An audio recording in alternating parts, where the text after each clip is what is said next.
I've got a small grocery haul for you today, and try not to be triggered because some of these things are for my husband is going on a camping trip. So he likes to relax things a little bit and have some foods that he does not normally eat. Whenever I'm going somewhere too, I also might have some keto products, but this doesn't happen very often. So for him, Russell Stover sugar-free. I will not be eating these much anymore. Once I had the one piece in Gatlinburg and I was wearing the glucose monitor, and just the one piece spiked my blood sugar, and then 2 pieces is a serving. So I can only imagine what 2 pieces would have been. He's going to be in charge of breakfast, so bacon, of course, an 18 pack of just the cheap eggs, just because 18 is how many he's going to need, and I just wanted to get an 18 pack. They'll be probably grilling burgers or hot dogs or brats or something, so I did get him some keto bread. I have tested my blood sugar with this a whole 2 slices in the past, and it did nothing to my blood sugar with a hamburger. A couple meat sticks and cheeses. These will be for him and for my son, and possibly for me in the future when I'm not doing triple B and E and want a snack. Apples are for my son. He's got some grapes right now that he's finishing off, and then he'll have some apples. Up until a couple of months ago, I don't think this company had sugar-free.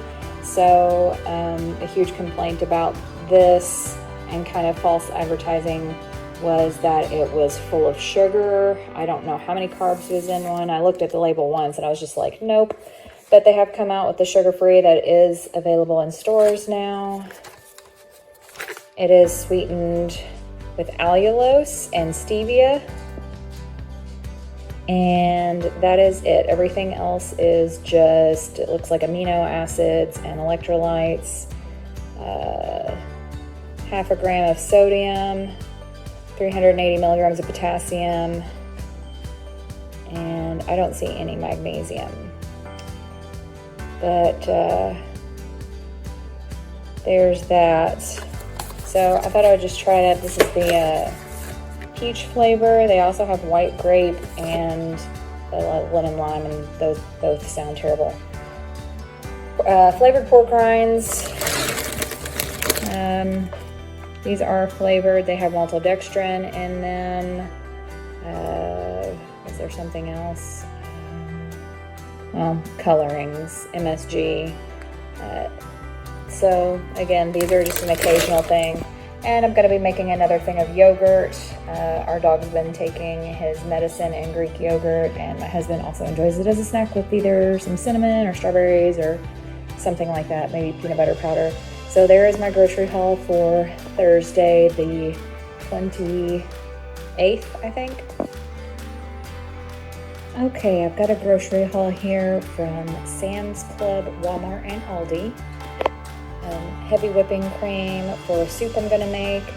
I'm trying this cereal from Sam's Club for my son. He loves cereal, so I try to find ways to get him something cereal-like occasionally. Here's the ingredients. If he doesn't like it, then I will probably give it to my mom. She likes cereal, and I've been trying to get her to cut back on her sugars and grains. Green beans to roast. Sausages from Aldi, not the cleanest, but the price was better than Walmart. I will not be eating these. I went with the pasture raised instead of free range. This time it was just a few cents more and a little bit better for the chickens. Still having to supplement our chickens' eggs with store-bought eggs for now, and especially while I'm on the beef, butter, bacon, and eggs challenge, because I'm eating a lot more eggs than we usually do.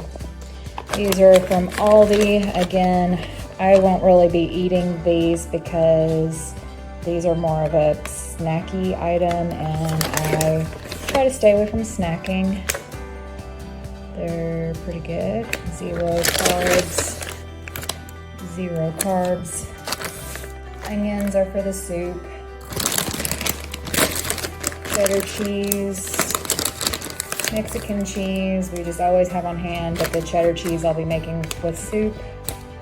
Frozen broccoli florets for the soup. It's gonna be like a bacon cheeseburger soup, but I'm gonna throw broccoli in it because my husband is a big volume eater, so he likes to have lots of vegetables to fill him up. Broccoli for roasting.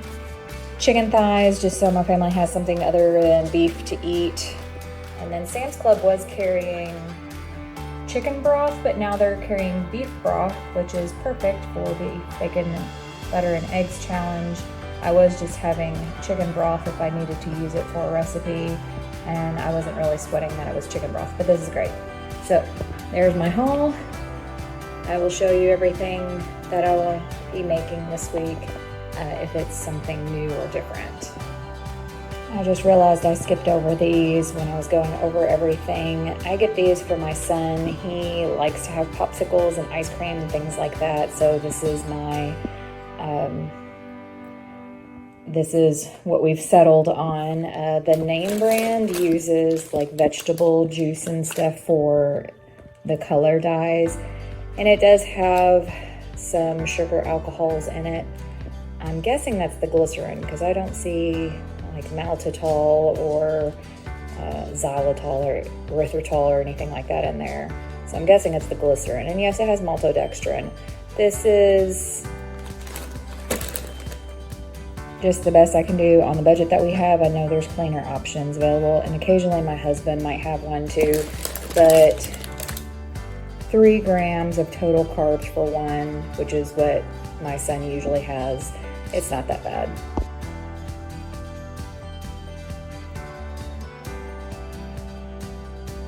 I am going to make some chili. This recipe is from Chris Cooks Nashville on YouTube.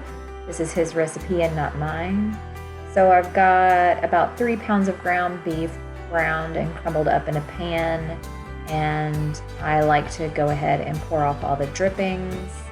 I save this and skim off the tallow, and then I save the remaining liquid to usually add back into soups, which is really good.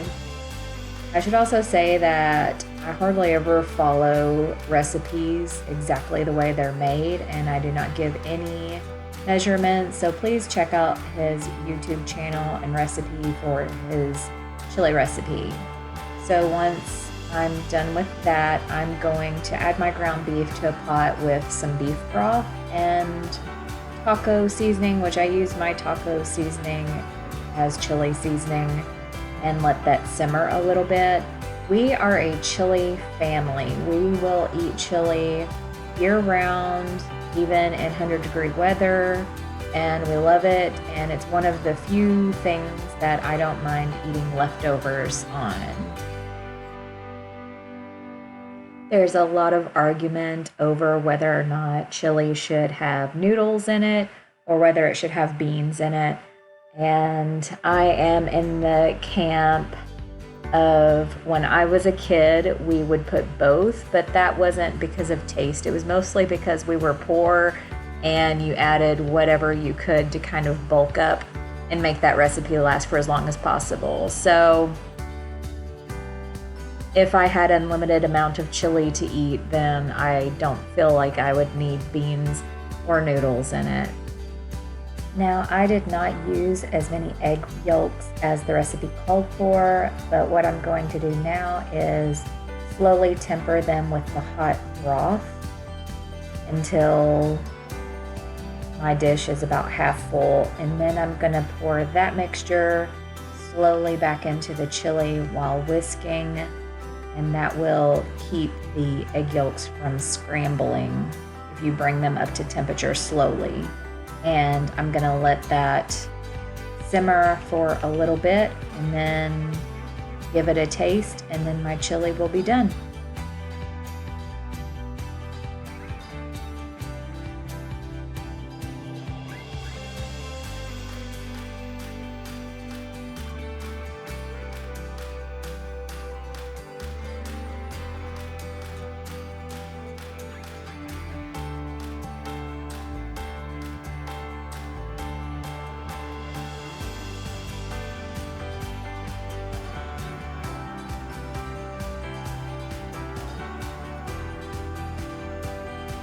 Next time I make this, I will do it with the full number of yolks that you're supposed to use for this recipe. But here is my bowl of carnivore chili.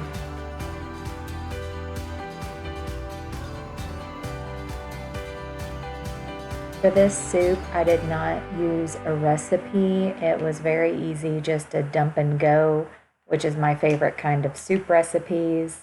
I've got 3 pounds of ground beef, half browned, and then I poured off all the fat, and I'll add about a half a bag of frozen diced onions and let that saute together.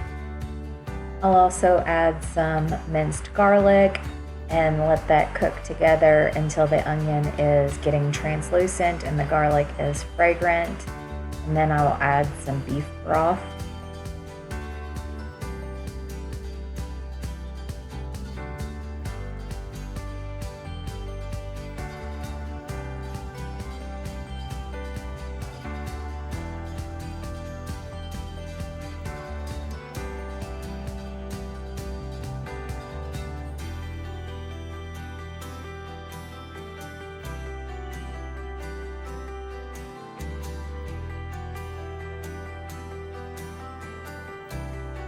I turned the heat up to high, and then I'm going to add 2 bags of frozen broccoli florets.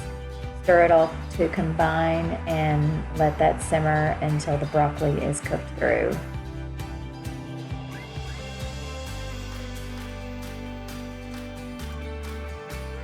Once everything is all cooked, I added about a cup and a half of heavy whipping cream and 2 or 3 cups of shredded sharp cheddar cheese, and let that all melt down and become creamy.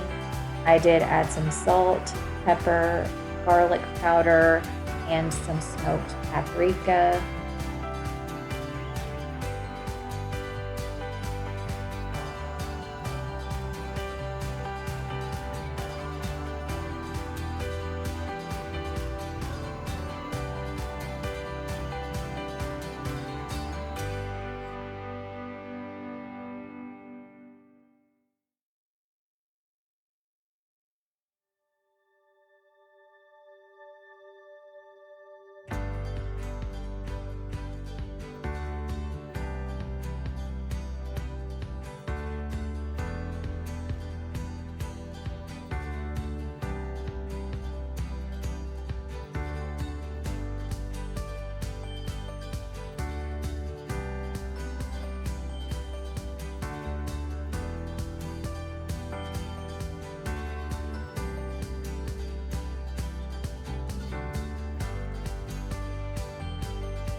Here's what my son's bowl looked like. It looked pretty good with some bacon sprinkled on top. I was kind of sad I couldn't have cheese. And during this time, I also prepared a baking sheet of bacon because we go through a lot. So I'm always cooking bacon. So I am about to fix me some leftovers, the carnivore chili that I made the other day, and I had leftovers yesterday. The recipe was really delicious. It was from Chris Cooks Nashville on YouTube. Anyway, what I wanted to show you is, first of all, yes, it looks really gross because it's still cold right now. And I hate the way leftover food looks when it's still cold. But I wanted to show you that since collagen supplements are hugely popular right now, and a lot of people are saying you have to take collagen, you can get collagen in your diet without taking a supplement. Obviously, eating meat on the bone, steaks, chickens, fish like salmon and sardines that have the bones and skin on them, salmon with the skin still on it, fillets, but also this, if you can see right there, I have a very gelatinous broth poured over top of this, and that, my friend, is collagen. And I got that from browning ground beef and putting it in a glass cup to cool off, and I scraped off the top tallow. All the fat went to the top, and you get this lovely white fluffy tallow. And I saved that in a jar for if I want to fry something, make fried chicken, whatever. But then underneath it, you get this water. And what I like to do is, if I'm planning on making a soup, or if I already have a soup, I will pour that water into my leftovers, and that is collagen. So this is going to be my lunch today. I made another tray of bacon that has been waiting patiently for me over there. I overcooked it a little bit because it was really good. It crumbled up on top to add some crunch to my soup, and it really helped to add like another texture to it instead of having like crackers.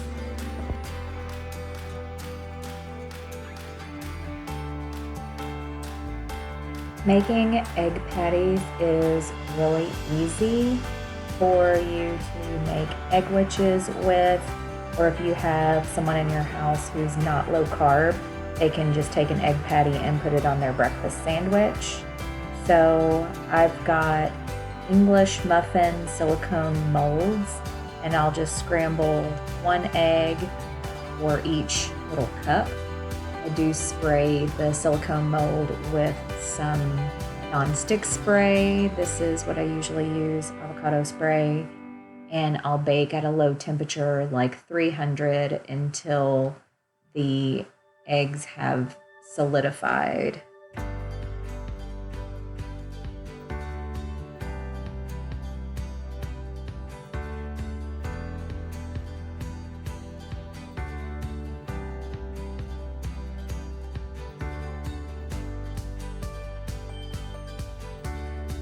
Here's what the egg patties look like when they are done. I think I probably could have cooked them a few minutes longer. They were a little bit on the more flimsy side, but still delicious. And I'll go ahead and make a sandwich.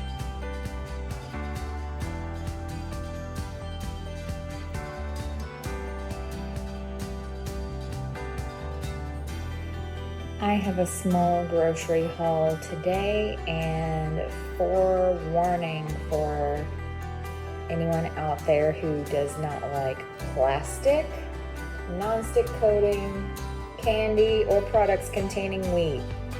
This is your trigger warning. I got pumpkins. Gonna try to carve some jack-o'-lanterns sometime this week. We'll see how that goes. Toilet paper, because you gotta. Eggs, because eggs. A giant block of cheese, and cooked extra small shrimp.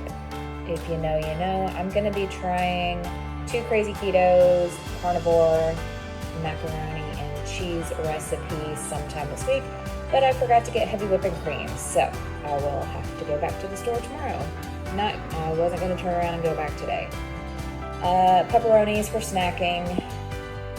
Sam's Club has some pork belly. They don't usually, so I got a really tiny one here, and I might do something with it. And a small pork butt. I'm gonna smoke it sometime this week, but first I have to clean the pellets out of my grill. They got wet and I think impacted the auger. Keto bread, trigger warning. My husband will occasionally have some. I am giving this to my son instead of regular bread. And I will rarely have some, maybe like once a month or so. A new nonstick frying pan. My husband has been continuously getting his eggs stuck in the cast iron skillet because our previous nonstick pan got scratched up. So I guess he'd rather get his eggs stuck in the cast iron than get his eggs stuck on our previous nonstick pan. bacon from Fresh Market. On Mondays they have their half price, so I actually paid, I think it came to like 19 something. And then because it's Halloween, candy. So what are your opinions on handing out regular candy on Halloween? Do you still hand out regular candy? Is it kind of a trigger for not being able to control yourself if you have it in the house at all? Or how do you feel about that? We still hand out regular candy on Halloween. Some people will go and buy candy from Chalk Zero or Perfect Keto. I don't know if they have like little treats, or some people will just hand out non-food items, which all of those things are cool. There's no right answer. I'm just curious. So there's my tiny grocery haul. I forgot to mention I also got this for my son who plays soccer. He lost the last one, just like he lost the one before that, and he lost the one before that. So the only thing that will ever go in this is water, for those of you who get triggered by plastics. And hopefully he won't lose this one.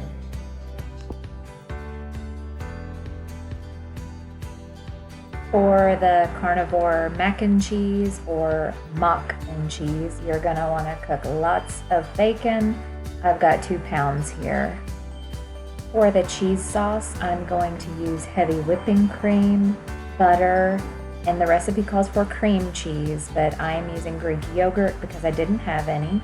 And I've got about 12 ounces of shredded Monterey and Colby Jack shredded cheese, I believe. I put the saucepan on low-medium heat until the butter had melted, and then I started adding some of the shredded cheese, stirred it up a little bit, and then added the rest. And then I've also got my bacon going still, so I'll give that a good stir to keep it from cooking unevenly.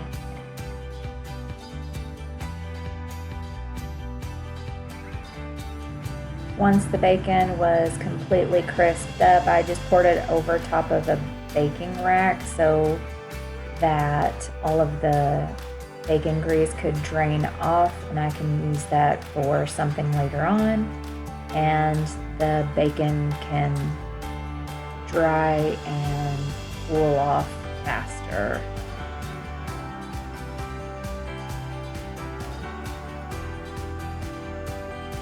Assembling the Carnivore Mac and Cheese is pretty easy. You basically just throw everything into a casserole dish. So I've got my bacon, I've got the thawed out pre-cooked shrimp that I will toss together, and then cover it all in the cheese sauce, mix until it's thoroughly combined, and then I'm going to top it off with a little bit more shredded cheese and some more bacon bits that I had prepared.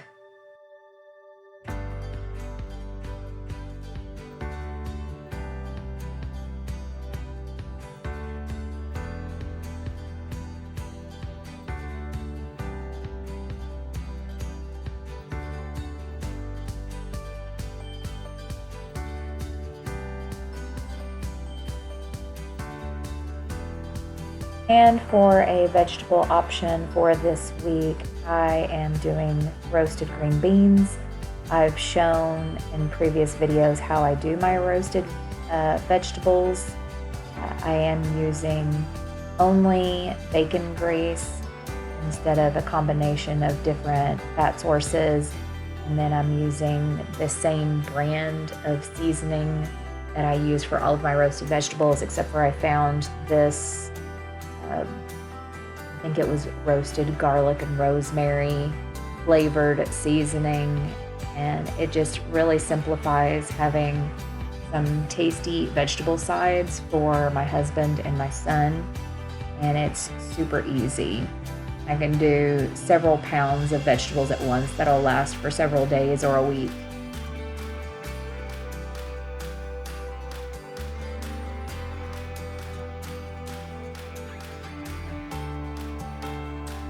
Here is the result of the Carnivore Mac and Cheese recipe and the roasted green beans.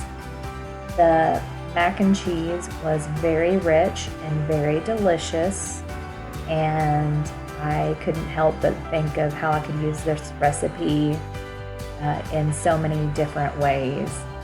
As a main dish, as a side, as a dip, as a topping. Yeah, I'm looking forward to making this again and maybe even adding some broccoli or something to it to make it more of an entree.